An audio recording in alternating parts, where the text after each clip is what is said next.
በአማራ ክልል ኦሮሞ ልዩ ዞን የሚደረገው ውጊያ የህወሓት ታጣቂዎች ፈጸሙት የተባለው ግፍ በመተከል ዞን የታጣቂዎች ጥቃት እና የኢትዮጵያ ጦርነትና የተባበሩት መንግስታት ድርጅት የመፍትሄ ጥቆማ ያልናቸውን 4 ርዕሶች ዜና መጽሔቱ ያስተነትናል። በዚሁ ቅደም ተከተል ይሰማሉ። የኢትዮጵያ መንግስት ጦር መንግስትን የሚደግፉ ሚሊሻዎችና የህዝባዊ ወያኔ ሓርነት ትግራይ ህወሓት ታጣቂዎች በአማራ ክልል በኦሮሞ ማህበረሰብ ልዩ ዞን ውጊያ መቅጠማቸውን የዞኑ ባለስልጣናትና ነዋሪዎች አስታወቁ። የህወሓትና የኦሮሞ ነጻ አውጪ ጦር ኦነጦ በምህጻሩ የኦሮሞ ልዩ ዞን ዋና ከተማ ኬሚሴን ባለፈው ሳምንት ተቆጣጥረዋታል። የዞኑ አስተዳዳሪ አቶ አህመድ ሐሰን እንደሚሉት ግን ኬሚሴ ጨፋሮቢት፣ ጃራ እና በተለያዩ አካባቢዎች የሚደረገው ውጊያ አሁንም እንደቀጠለ ነው። ስዩም ጌቱ ከአዲስ አበባ ዝርዝር ዘገባ ልኮልናል። ባለፈው ሳምንት የህዝባዊ ወያኔ ሓርነት ትግራይ ህወሓትና የኦሮሞ ነጻነት ጦር በጋራ በመሆን በአማራ ክልል የኦሮሞ ብሔረሰብ ልዩ ዞን መያዛቸውን አስታውቀው ነበር። የብሔረሰቡ ልዩ አስተዳዳሪ አቶ አህመድ ሐሰን ለዶይቼ ቬለ እንዳሉትም በአካባቢው ከባለፈው ሳምንት ጀምሮ ወራሪ ያሉት ህወሓት አካባቢውን በቁጥጥር ስር ካስገባ ወዲህ የበርካቶችን ህይወት እያጠፋ ይገኛል ሲሉ ከሰዋል። ከሚሴ አካባቢ ላይ እንደ ማንኛውም የወሎ ከተሞች ወራሪ ኃይል ደርሷል። ጦርነቱ አሁንም እየተደረገ ነው ያለው። ኦሮሞ ብሔረሰብ አስተዳደርም ይሄ ተስፋፊ ኃይል ወረራ ፈጽሟል ማለት ነው። ከማጋ ነው አሁን እዛ ጋር ጦርነቱ እየተካሄደ ያለው? ተስፋፊ ቡድንና ማህበረሰቡ እንዲሁም ህዝብና መንግስትም ይህንን አካል ለመከላከል ስራ እየሰሩ ነው ያለው። የት ነው ጦርነቱ እየተካሄደ ያለው በዚህን ጊዜ? ከሚሴና አካባቢው ላይ ነው እየተካሄደ ያለው። ከሚሴን ጨፋሮቢት ላይ ወደ ጃራ የሚባል አካባቢ ጦርነት እየተካሄደ ነው ያለው። በከሚሴ ከተማና ዙሪያዋ የስልክ አገልግሎት የተቋረጠ በመሆኑ በከተማዋ ነዋሪዎችን ለማናገር ያደረግነው ተደጋጋሚ ጥረት አልተሳካም። ይሁንና ከከሚሴ 64 ኪሎ ሜትር ርቀት ገደማ ላይ ከምትገኘዋ ሰንበቴ ከተማ ያነጋገርናቸው ነዋሪ የተኩስ ድምፅ እንደሚሰማና ጦርነቱ ወደ ከተማው እየገፋ እንዳይሆን በሚል መስጋታቸውን ይገልጻሉ። ጅሌት ሙቆረዛ ሰንበቴ ከተማ ነው። በአጠቃላይ ያለው ሁኔታ የሚያሰጋና የሚያስፈራ ነበር። የኦሮሞ አስተዳደር ዞን ዋና ከተማ ከሚሴን ጨምሮ ባቲ ወረዳ፣ ከሚሴ ከተማ አስተዳደር እና ደዋ ጨፋ ወረዳ የሚባል አርጡማ ፉርሴ ወረዳ ከተማውን ጨምሮ በአጠቃላይ ነዋሪዎች ባገኘነው አጋጣሚ እየነገሩ ነበረ። ጦርነቱ ባለን ኢንፎርሜሽን እሱ ጃራ ረዋይጫ የሚባል አካባቢ በዛም ታቹን ወደ ቆላ ስጋቶች በርከት ብለዋል። እስካሁን ሰንበቴ ከተማ ወይም በጂሌም እንግዲህ የመጣ ኃይል ወይ ተቆጣጠረ ኃይል አላየንም። የዞን አስተዳዳሪው አቶ አህመድ ሐሰን ከአካባቢው የተፈናቀለ ሰው አለመኖሩንም በመግለጻቸው መንግስት በአካባቢው በጦርነት ውስጥ ያለውን ህዝብ በምን አይነት መልኩ እየረዳ ይሆን ብለናቸው፣ አሁን ሀገር ችግር ውስጥ ነው ያለችው። ህዝባችን ይህንን ወረራ ለመመከትና የሀገር መከላከያ ሰራዊት ጎን ለመሆን ጥረት እያደረገ ነው ያለው። መንግስትም ተዘረፈው ማህበረሰብ ክፍል አድሬስ ለማድረግ ጥረት እያደረገ ነው። ነገር ግን እርዳታዎችን ለማድረስ ለዘረፋ ምቹ ሁኔታ እንዳይፈጠር የማጽዳት ስራ ላይ ነው ትኩረት አድርጎ ስራ እየተሰራ ያለው። ይህንንም ህዝባችንም የሚገነዘብ ነው የሚሆነው ማለት ነው። ዶይቼ ቬለ ያነጋገራቸው የሰንበቴ ከተማ ነዋሪ በአየር ተደጋጋሚ ጥቃቶች በጦርነት ቃጠናው እንደሚወሰድ የሰሙትን ነግረውናል። ከሚሴ በየዳርቻው ላይ ተደጋጋሚ አየር ጥቃት እንደነበረ፣ ጨፋሮቢት ከተማ አካባቢ ላይ ሰዎች እንዳለቁ ሰምተናል። እንግዲህ እኛ በስልክ ነው እንዳልኩ ሰንበቴ ከተማ ነው የምኖረው። ከ4-5 ቀን በፊት አንድ ቀን ኔትወርክ ሰርቶ ነበር። ከሚሴ ማለት ነው። ከሚሴ የልዩ ዞኑ አስተዳዳሪ አቶ አህመድ ሐሰን ግን በፍጹም ብለዋል። እስካሁን ድረስ የአየር ጥቃት ሲቪሊያን ላይ የተደረገ አልሰማንም። እስካሁንም የለም፣ አየር ጥቃትም የለም። ቶክስ ነው ያለው። ወረራ በተፈጸመባቸው አካባቢዎች ወራሪውን ቡድን ለማስወጣት ነው ቶክስ እየተካሄደ ያለው ማለት ነው። ተጨባጭ መሬት ላይ ያለው እውነታ ይሄ ነው። ህወሓት ደሴና ኮምቦልቻን አልፎ ከሚሴ አካባቢን ሲቆጣጠር መንግስት ሸኔ ሲል ከሚጠራው ከኦሮሞ ነጻነት ጦር ጋር መቀላቀሉን ገልጾ ነበር። አቶ አህመድ ሐሰን ግን ቀደም ሲል በአካባቢው የሚንቀሳቀስ የኦሮሞ ነጻነት ጦር አለመኖሩን ገልጸው ሐሰት ሲሉ አጣጥለው ነቅፈውታል። ውሸት ነው። ከዚህ በፊት የተለያዩ ወንጀሎችን ፈጽመው ከኦሮሞ ብሔረሰብ አስተዳደር የለቀቁ በህግ የሚፈለጉ አካላት ወደዛ አካባቢ ሄደው እዛው ሲያሰለጥን ቆይቶ አብሮ ይዞ የገባ እንጂ እዛ አካባቢ ላይ የሚንቀሳቀስ የሆነ ሸኔ ተዋጊ አልነበረም። አሰልጥኖ ነው ይዞ የመጣ ማለት ነው። ኃላፊው ወራሪ ያሉት ህወሓትን በአካባቢው ከትንሽ እስከ ትላልቅ ንብረቶች በመዝረፍና የበርካቶችን ህይወት በመቅጠፍ ከሰውታል። ለዶይቼ ቬለ ለተጠናቀረው ዘገባ ስዩም ጌቱ ነኝ ከአዲስ አበባ። የህዝባዊ ወያኔ ሓርነት ትግራይ ህወሓት ታጣቂዎች በአማራ ክልል የነፋስ መውጫ ከተማን ተቆጣጥረው በነበረበት ወቅት የከተማይቱን ሴቶች በቡድን መድፈር፣ ሀብት ንብረታቸውን መዝረፍና ማጥፋታቸውን አምነስቲ ኢንተርናሽናል አስታወቀ። ዓለም አቀፉ የመብት ተሟጋች ድርጅት ዛሬ እንዳስታወቀው ሴቶቹ ጠመንጃ ተደግኖባቸው ተደፍረዋል፣ ተዘርፈዋል፣ ተደብድበዋል። የህወሓት ታጣቂዎች የነፋስ መውጫ ከተማን ባለፈው ነሐሴ ለ9 ቀናት ተቆጣጥረዋት ነበረ። አምነስቲ እንደሚለው ከ70 የሚበልጡ ሴቶች በታጣቂዎቹ መደፈራቸውን ለአካባቢው ባለሥልጣናት አቤት ብለዋል። አምነስቲ ኢንተርናሽናል ዛሬ ስላወጣው መግለጫ በምስራቅ አፍሪቃ የድርጅቱን የሰብአዊ ጉዳዮች አጥኚ አቶ ፍስሐ ተክሌን አዜብ ታደሰ በስልክ አነጋግራቸው ነበረ። አቶ ፍስሐ ተክሌ ወያነ ሓርነት ትግራይ ህወሓት በኃይል ከያዛቸው የአማራ ክልል ቦታዎች አንዱ በሆነው በነፋስ መውጫ ከተማ ሴቶች በታጣቂ ቡድኑ መደፈር፣ ዘረፋና አካላዊ ጥቃት እንደደረሰባቸው የጥቃቱ ሰለቦች ለድርጅቱ መናገራቸውን ጠቅሶ ዛሬ አምነስቲ መግለጫ አውጥቷልና ምንድነው የሆነው? እንግዲህ ዛሬ ያወጣው ዘገባ የሚያሳየው ነፋስ መውጫ የምትባል ከተማ አለች። እንግዲህ ጎንደር ዞን ጋይን ወረዳ ውስጥ ያለች ትንሽ ከተማ ነች። ያቺ ከተማ እንግዲህ በኦገስት 12 እስከ 14 ወይ 15 ድረስ በቲፒኤልኤፍ ወይም በህወሓት ተዋጊዎች ቁጥጥር ስር ነበረች እና በዛ ጊዜ እንግዲህ ብዙ ሴቶች አስገድዶ መድፈር እንደደረሰባቸው ነው። አብዛኛዎቹም ደግሞ በቡድን እንደተደፈሩ ነው ነገሩና ለዚህ እንግዲህ ወደ 16 የሚሆኑ ሴቶች ነበር ያናገር ነው እና ከ16ቱ 14ቱ በቡድን ነው የተደፈሩት። ከዛ ውጭ ደግሞ እንግዲህ አሁን ንብረታቸው የተወሰደባቸው ሽሮ፣ በርበሬ፣ እንደዚህ የመሳሰሉ ነገሮች፣ ጌጣጌጦቻቸው፣ መጠጦቻቸው የተሰባበሩባቸው አሉ። እንደዚህ ጥቃት የተፈጸመባቸው ሴቶች አብዛኞቹ በዚህ አነስተኛ ስራ ላይ የተሰማሩ ከእጅ ወደ አፍ የሆነ ኑሮ ያላቸው ናቸው እና የደረሰባቸው ንብረታቸው ላይ የደረሰውም ነገር ጎድቷቸዋል እና በዚህ በተጨማሪ እንግዲህ በወቅቱ ያው ድብደባ እንደነበረ፣ ማንነታቸው ላይ መሰረት ያደረገ ስድብ፣ ያዋረድ ስድብ፣ ከስብና የወጣ ስድብ አይነት ነገሮች እንደነበሩ ነው የነገሩን። አሁን እንግዲህ ያው ጊዜው ረዝሟል።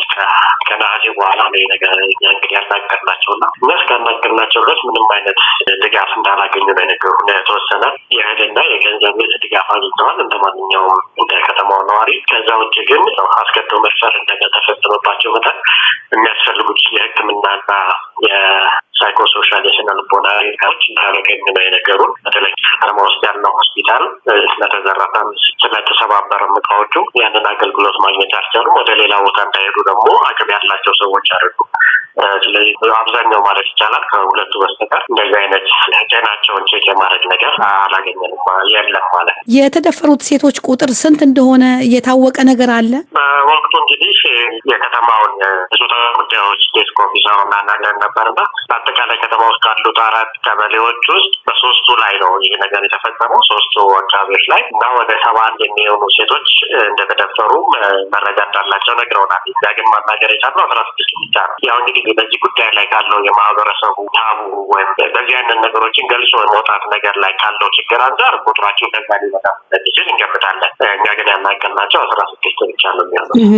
እና ተራው ወታደር ነው ወይንስ እንደው አዛዦቹ ናቸው ይሄንን የፈጸሙት? እንግዲህ ያው ሴቶቹ አዛዦች ናቸው ምናምን የሚለውን ነገር መለየት አይችሉም። ምክንያቱም ትከሻቸውም ላይ ዩኒፎርማቸውም ላይ እንደዚህ ነገር አያደርጉም። የቲፒኤልኤፍ ተዋጊዎች ላይ ማድረጋቸው የሚያሳይ ነገር የለም። ግን ያው እነዚህ የትግራይ ህወሓት ተዋጊዎች መሆናቸውን የሚያውቁበት ያው በቋንቋ አነጋገራቸውን በአማርኛ ቅርጻቸውን መለየት ይችላል። ከዛ ውጭ ግን አንዷ ሴት ለምሳሌ ነገረችን 4 ሆነው መጡና አንደኛው አዘራቸው ይመስላል። ምክንያቱም ላይ ሌሎቹን ከሚያናግርበት ቅላጼ እናንተን እንደ አዛዥ አይነት ነገር ነው አለች እና ከማነጋገሩና ከሁኔታው እሱ መጀመሪያ እንደደፈራት ከዛ ደግሞ ሌሎቹ በማስከተል የተደፈሯት ናገራቸው እና ያው የዚህን አዛዥ ደረጃውን ማወቅ አንችልም። ምናልባት ትልቅ ኦፊሰር ይሁን የትንሽ ቡድን መሪ ይሁን አናውቅም። ግን የተወሰነ ደረጃም ቢሆን አዛዦች እንደተሳተፉበት የሚያሳይ ነገር አለ። ድርጅታችሁ እንደው በአጠቃላይ ለመንግስት ይሄንን ነገር አሳውቋል? ምን መልስ ሳገኛችሁ? እንግዲህ ከተለያዩ ከሰለባዎቹ ደግሞ ያው የመንግስት አካላትን አናግረናል። የአማራ ክልል ባለስልጣናትን አናግረናል እና እነሱም እንደሚያውቁና ደረጃውን እያሰባሰቡ እንደሆነ በተለይ ደግሞ በዚህ ጉዳይ ላይ የተለያዩ ኤክስፐርቶችን አሰባስበው ለቪክቲሞቹ አስፈላጊውን እርዳታ እንዲያደርጉ እያዘጋጁ እንደሆነ ነግረውናል። እንግዲህ ግን ያው እንደዚህ ነገር ከዚህ በፊት ኦገስት ላይ ትግራይ ውስጥ ተፈጸመውን በጣም እንዲሁም በሰፊ መጠን ነበረ እንትን ያደረግነው ሪፖርት ደረጃ እና አሁን ይህ ኮንፍሊክት ወይም የጦርነቱ በቀጠለ ቁጥር ሴቶች ላይ የሚፈጽሙ የሚጠቁሙት ነገሮች እየወጡ ነውና ይሄ ነገር መቀጠል የለበትም። የህወሓት ተዋጊዎች ይህን ነገር ማድረግ የለባቸውም። ይህን አድርገው የተገኙም ደግሞ ለህግ መቅረብ አለባቸው። አስፈላጊው ምርመራ ከተካሄደ በኋላ ሌላው የምናሳስበው ነገር ደግሞ በዚህ ጉዳይ ሰለባ የሆኑ ሴቶችን አስፈላጊው እርዳታ ለእነሱ የሚደረጉ እርዳታዎች አሉ። የህክምና አገልግሎት አሉ፣ የምርመራ አገልግሎቶች አሉ፣ የሳይኮሶሻል አገልግሎቶች አሉ። ያን ሁሉ ማሟላት መቻል ያስፈልጋል ነው የምንለው። በጣም አመሰግናለሁኝ አቶ ፍስሐ ተክሌ። እሺ በጣም አመሰግናለሁ። የምትከታተሉት ከዶቼ ቬለ የሚሰራጨውን የአማርኛ ዝግጅት ነው። ዜና መጽሔታችን ከመጨረሻው ርዕስ ላይ ደርሷል። በቤኒሻንጉል ጉሙዝ ክልል መተከል ዞን ድባጤ ወረዳ የሸመቁ ታጣቂዎች ባለፈው ሰኞ በከፈቱት ተኩስ 4 ሰዎች ገደሉ፣ ሌሎች 6 ሰዎች አቆሰሉ። ትናንት በዜና እንደዘገብነው ታጣቂዎቹ ሰላማዊ ሰዎችን ከመግደል ማቁሰላቸው በተጨማሪ የአካባቢውን ገበሬዎች የቀንድ ከብቶች ዘርፈዋል። የአሶሳው ወኪላችን ነጋሳ ደሳለኝ ያነጋግራቸው የወረዳው ነዋሪዎች እንደገለጹት የመከላከያ ሰራዊትና ከተለያዩ ክልሎች የዘመቱ ሚሊሻዎች የመተከል ዞንን ጸጥታ እየተቆጣጠሩ ቢሆንም ታጣቂዎች ሰላማዊ ሰዎችን መግደል፣ ማቁሰልና መዝረፋቸው አሁንም እንደቀጠለ ነው። ዝርዝሩን እንሆ።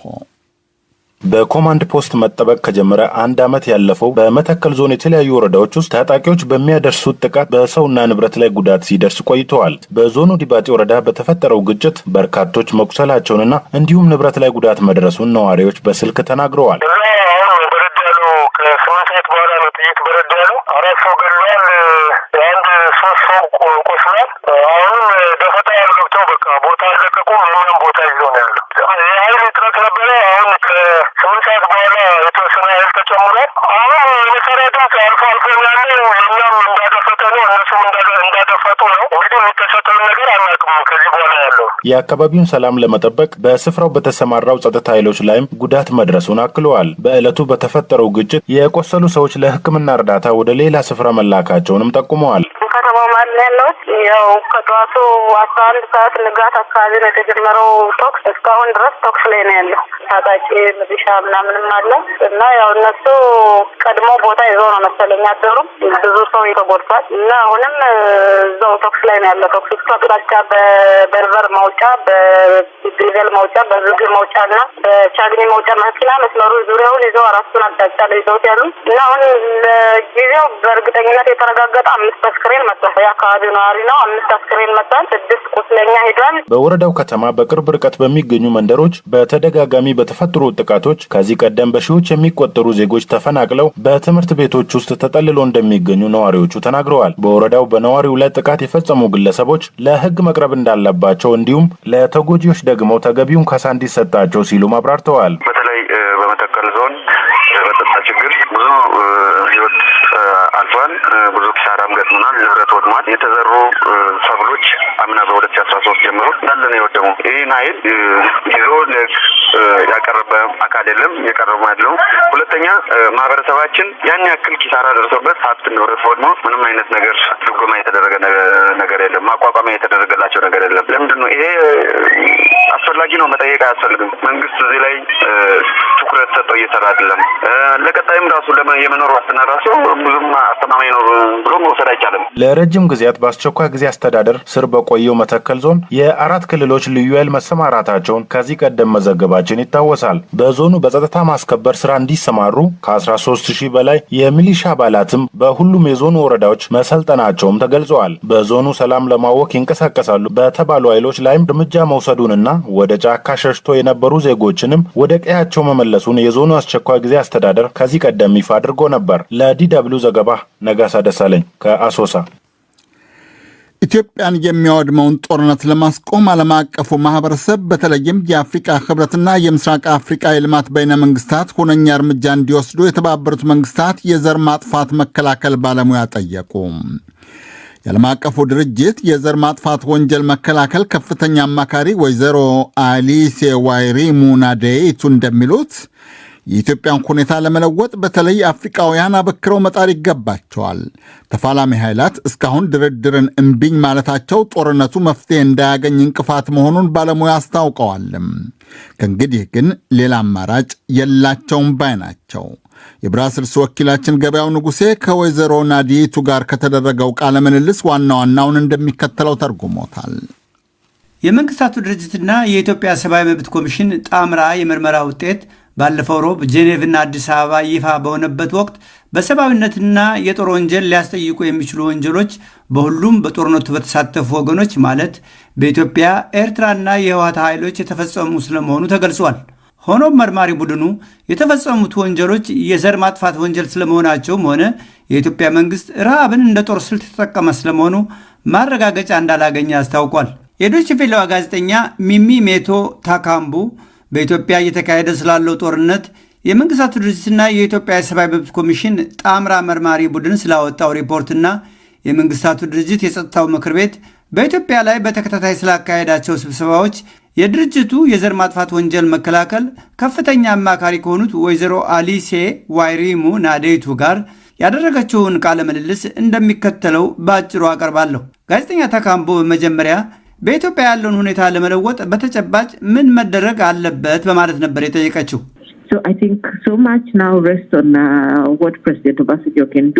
አሁን ብዙ ነገር ፕሬዝዳንት ኦባሳንጆ ሊያደርጉ በሚችሉት ላይ የተመሰረተ ይመስለኛል። ግን ከዚያ በላይ መደረግ ይኖርበታል። በአጭሩ 3 ነገሮች መደረግ ይኖርባቸዋል። የአፍሪካ የሰላምና ደህንነት ካውንስል በኢትዮጵያ ላይ መሰብሰብና መወሰን ይኖርበታል። ኢጋድ በጉዳዩ መግባት አለበት። ጎረቤት ሀገሮችም ድንበር ተሻጋሪ ግጭቶችን ለመከላከል የሚያስችሉ ስራዎችን ቀድመው መስራት ይኖርባቸዋል።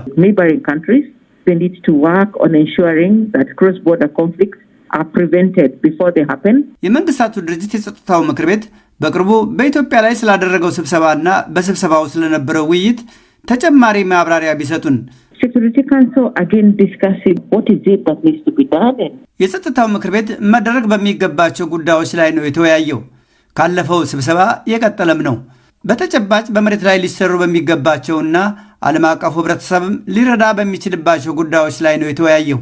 በተጨማሪም በቅርቡ የወጣው የመንግስታቱ ድርጅትና የኢትዮጵያ ሰብአዊ መብት ኮሚሽን ሪፖርት ተግባራዊነት ላይም ውይይት ተደርጓል። የኢትዮጵያ መንግስት የጣምራ ሪፖርቱን ተግባራዊ ለማድረግ የሚያስችል ግብረ ኃይል አቋቁሟል። ይህ የሚኒስትሮች ግብረ ኃይል ሪፖርቱን ተግባራዊ ስለሚያደርግበት ሁኔታም ምክር ቤቱ ተወያይተዋል ብለዋል። ጋዜጠኛዋ በመቀጠልም ሁሉም የችግሩን መውጫ መንገድ ነው ማየት የሚሻውና በሚቀጥሉት ጥቂት ቀናት ምን አይነት የተግባር እርምጃዎችን እንጠብቅ ስትል ጠየቀች። እሳቸውም ይህ ግጭት ሁሉም ተሳታፊዎች ግትር ያሉበት በመሆን የሚታወቅ ነው። ሁሉም ተሳታፊዎች ስል የትግራይ ነጻ አውጪ ድርጅት ቲፒኤልኤፍ፣ የኦሮሞ ነጻነት ሰራዊት አመራርና የኢትዮጵያ ጠቅላይ ሚኒስትር ማለቴ ነው። ሁሉም ለመነጋገር ፈቃደኛ አይደሉም። ግን አሁን ሌላ አማራጭ የለም። መነጋገር፣ መወያየት አለባቸው። ዓለም ይህ ግጭት ከዚህ የበለጠ ሲብስና ሲስፋፋ ቁጭ ብሎ ማየት አይኖርበትም በማለት የውይይትን አስፈላጊነትና ወቅታዊነት አጽንኦት ሰጥተው አሳስበዋል። በመጨረሻም ጋዜጠኛ ታካምቡ በእርስዎ እምነት አሁን በትግራይ ላለው ግጭት መፍትሄው ምንድን ነው በማለት ነበር የጠየቀችው። ይህ ግን የትግራይ ችግር ብቻ አይደለም፣ የኢትዮጵያም ነው። ሁሉንም በዓለም ዙሪያ የተካሄዱትን ጦርነቶች ካየናቸው በመጨረሻ የሚቋጩት በውይይት ነው። ስለዚህ የኢትዮጵያ፣ የቲፒኤልኤፍ፣ የኦሮሞ ነጻነት ሰራዊት መሪዎች ሁሉም በጠረጴዛ ዙሪያ መቀመጥና መወያየት አለባቸው በማለት ከጋዜጠኛ ታካምቦ ጋር የነበራቸውን ቆይታ አጠቃለዋል። ገበያው ንጉሴ፣ ብራስልስ። ዜና መጽሔቱ እስካሁን የተከታተላችሁትን ይመስል ነበረ። ወደ ሳምንታዊ ዝግጅቶቻችን በሙዚቃ እንለፍ። እነሆ